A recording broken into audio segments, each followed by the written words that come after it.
Welcome to our channel Medico's Learning Decks. Here we will discuss easy mnemonics, high yield topics and integrated revision of topics related to medicine. So let's start. So today we will be discussing X-ray views. X-ray views needed to see a particular side of the body, that is the special ones. Okay, so let's start. Here will be structures visualized and the X-ray view or the special type of X-ray needed. Okay. Now skull trauma or sella turcica or pituitary fossa. These three structures are viewed by lateral view of the skull. Okay. So this is the special view to see the skull trauma, the sella turcica and the pituitary fossa. Now to see the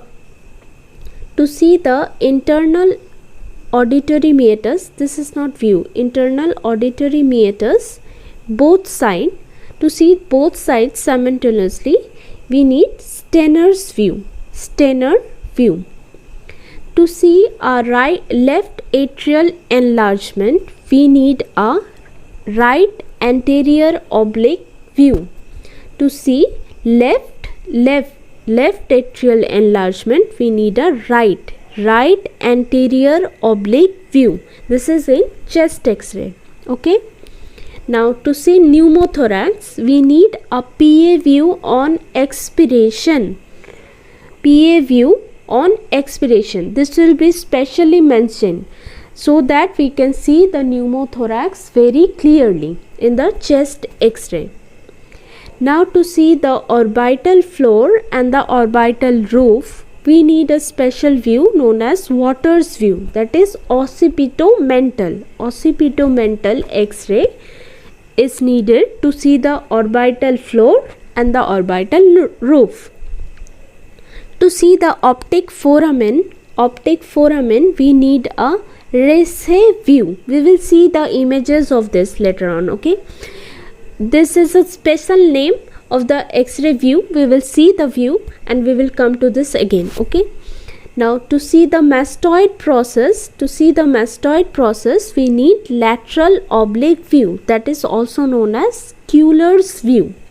To see a fracture of the scaphoid in the X-ray of the hand we need an oblique view to see the scaphoid. Now for paranasal sinuses, to see the maxillary sinus we need a Waters view. This is same as this. See, orbital roof and orbital floor we were seeing by Waters view, or the occipitomental view, this is also same. Now for frontal and ethmoidal sinus we need Cadwell's view. To see a sphenoid sinus, the sphenoid sinus is also seen by Waters view with an open mouth. If you see Waters view only, then it is done for maxillary sinus. If you have done a Waters view with open mouth, then you have done it to see the sphenoid sinus. Now to see the petrous bone we need a Townes view. To see the mastoid antrum we need Law's view or Kuhler's view. Now let's see the photos of different X-rays we were talking of. Okay, now this is the occipitomental view. See, this is done with a closed mouth. So this is done with a closed mouth. See, the mouth here is closed. So this is done for maxillary sinus. And if this was an open mouth, if you could see that the mouth is open, then that is done for sphenoid sinus. Okay, now this is the Cadwell view. See, Cadwell view we did it for frontal sinus and ethmoidal sinus. See, this head is kept at 15 to 20 degree with the horizontal. Okay, 15 to 20 degree with the horizontal. 15-20 degree to the horizontal. You ask the patient to lean and then take a view that is known as Cadwell's view, and that is to see the frontal sinuses over here, this, and the ethmoidal sinuses. See, these are the ethmoidal sinuses. Okay, now Race's view. This is done to see the optic foramen.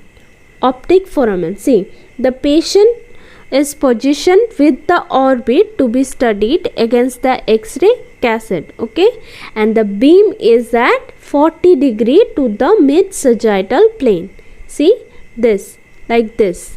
Okay, this is placed. So this is done to see the, this is the Race's view, and this is done to see the optic foramen. Okay, now Towne's view. Towne's view was done to see the petrous ridge. This is the Towne's view.